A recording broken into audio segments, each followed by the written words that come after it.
Hello everyone, and welcome back to our channel. Today, we're diving deep into the fascinating world of electronics with a 20-question quiz. We'll be covering some super important topics: operational amplifiers, both inverting and non-inverting configurations, PNP and NPN transistors, and how transistors function as switches and amplifiers. This quiz is perfect whether you're a student preparing for exams or just an enthusiast looking to sharpen your skills. Ready to test your knowledge? Let's get started. And hey, if you find this helpful, don't forget to like this video and subscribe to our channel for more content just like this. Question 1. What is the ideal input impedance of an operational amplifier?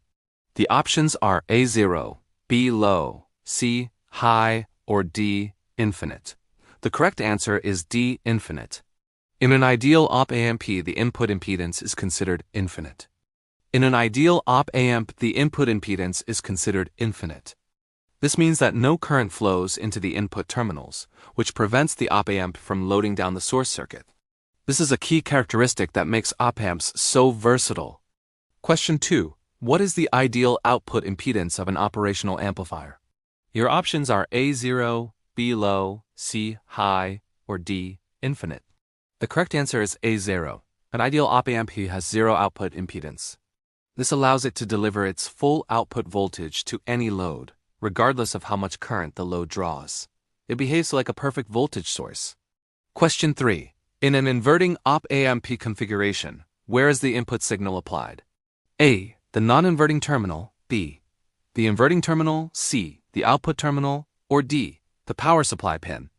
The answer is B. The inverting terminal.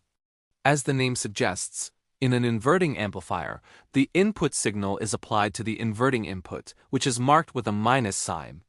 The non-inverting input is typically grounded. Question 4.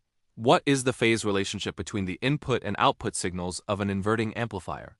A 0 degrees, B 90 degrees, C 180 degrees, or D 270 degrees?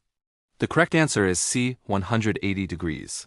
The output signal of an inverting amplifier is 180 degrees out of phase with the input signal. This means that when the input goes positive, the output goes negative, and vice versa. It literally inverts the signal. Question 5. For a non-inverting op-amp, the voltage gain is always A less than 1, B equal to 1, C greater than or equal to 1, or D negative. The correct answer is C, greater than or equal to 1. The gain of a non-inverting amplifier is given by the formula 1 plus the ratio of the feedback resistor to the ground resistor. Since this ratio can't be negative, the minimum possible gain is 1, which occurs when the feedback resistor is 0, creating a voltage follower.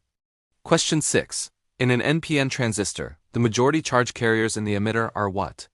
A holes, B electrons, C both holes and electrons, or D ions? The answer is B electrons. In an NPN transistor, the emitter is heavily doped with N-type material, which means it has an excess of free electrons.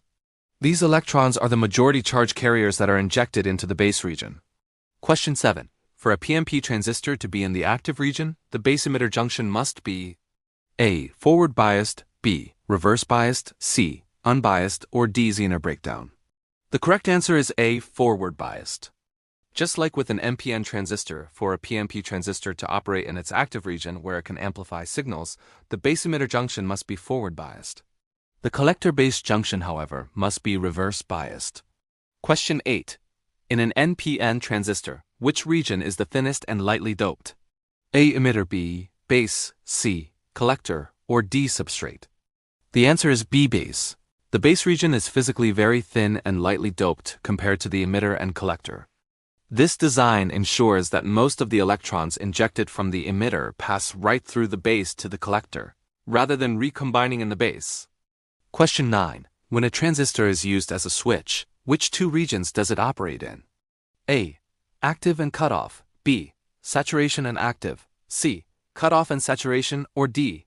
Active and breakdown? The correct answer is C. Cutoff and saturation. In cutoff mode, the transistor is off and no current flows, acting like an open switch. In saturation mode, the transistor is fully on and conducts maximum current, acting like a closed switch. It switches between these two states. Question 10. To turn an NPN transistor on as a switch, the base voltage must be A. Negative with respect to the emitter, B. Equal to the emitter voltage, C. Sufficiently positive with respect to the emitter, or D. Floating. The answer is C. Sufficiently positive with respect to the emitter. To turn an NPN transistor on, you need to forward bias the base emitter junction. This requires applying a voltage to the base that is at least about 0.7 volts higher than the emitter voltage. Question 11. The voltage gain of an inverting amplifier is given by A RFRN, B RFRN, C 1 plus RFRN, or D RF. The options refer to feedback resistor RF and input resistor RIN. The correct answer is B, RFRN. The gain is the ratio of the feedback resistor to the input resistor. The negative sign indicates the 180-degree phase shift between the input and output signals.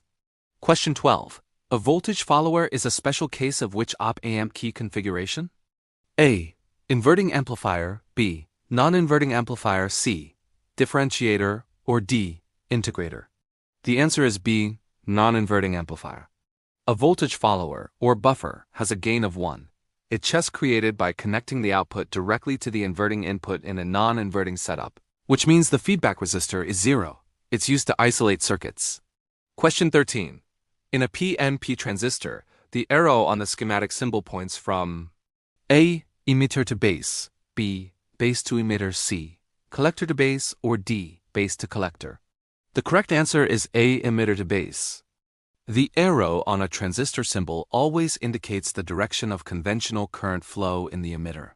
For a PNP transistor, current flows from the P-type emitter to the N-type base, so the arrow points inward. Question 14. Which operating region of a transistor is primarily used for amplification? A.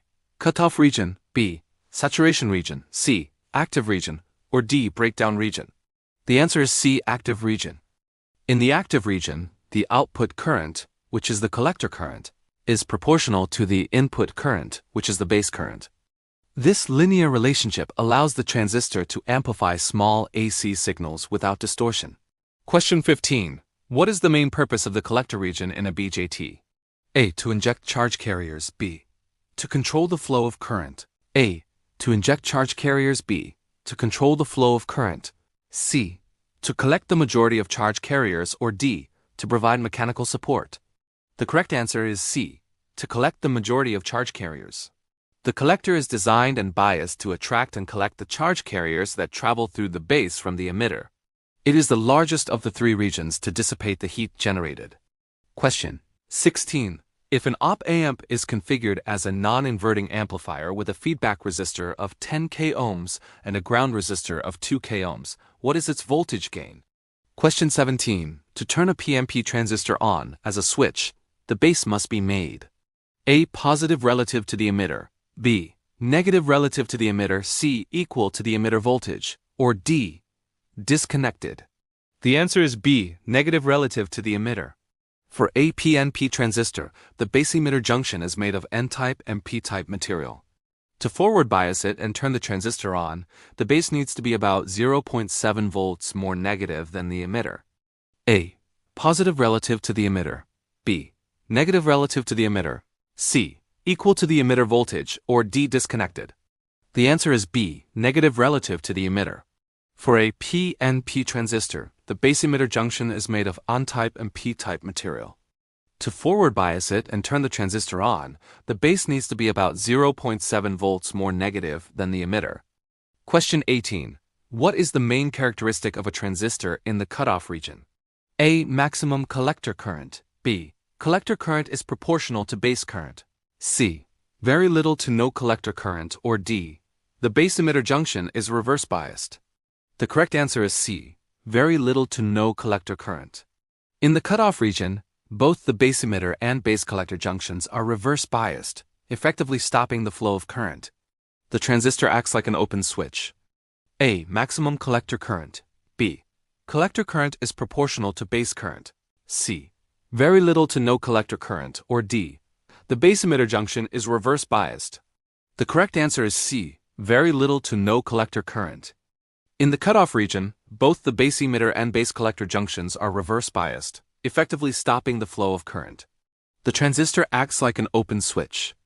Question 19. The phenomenon where a small base current controls a much larger collector current is called A. Transistor switching, B. Transistor amplification, C. Transistor biasing, or D. Transistor breakdown. The answer is B. Transistor amplification. This is the fundamental principle of how a transistor works as an amplifier. The ratio of the change in collector current to the change in base current is known as the current gain, or beta. A. Transistor switching, B. Transistor amplification, C. Transistor biasing, or D. Transistor breakdown. The answer is B. Transistor amplification. This is the fundamental principle of how a transistor works as an amplifier. The ratio of the change in collector current to the change in base current is known as the current gain, or beta. Question 20. In a common emitter amplifier configuration, the output is taken from the A. Emitter, B. Base, C. Collector, or D. Power supply. The correct answer is C. Collector. In the common emitter configuration, the input signal is applied to the base. The emitter is common to both the input. In the common emitter configuration, the input signal is applied to the base. The emitter is common to both the input and output circuits, and the amplified output signal is taken from the collector terminal. And that's a wrap on our 20-question quiz. How did you do? Let me know your score in the comments below. How did you do? Let me know your score in the comments below. Whether you got them all right or learned something new, the important thing is to keep practicing and exploring these concepts. Electronics can be challenging, but it's also incredibly rewarding. Thanks so much for watching. If you enjoyed this video, please give it a thumbs up and subscribe to our channel for more tutorials and quizzes. See you in the next one. See you in the next one.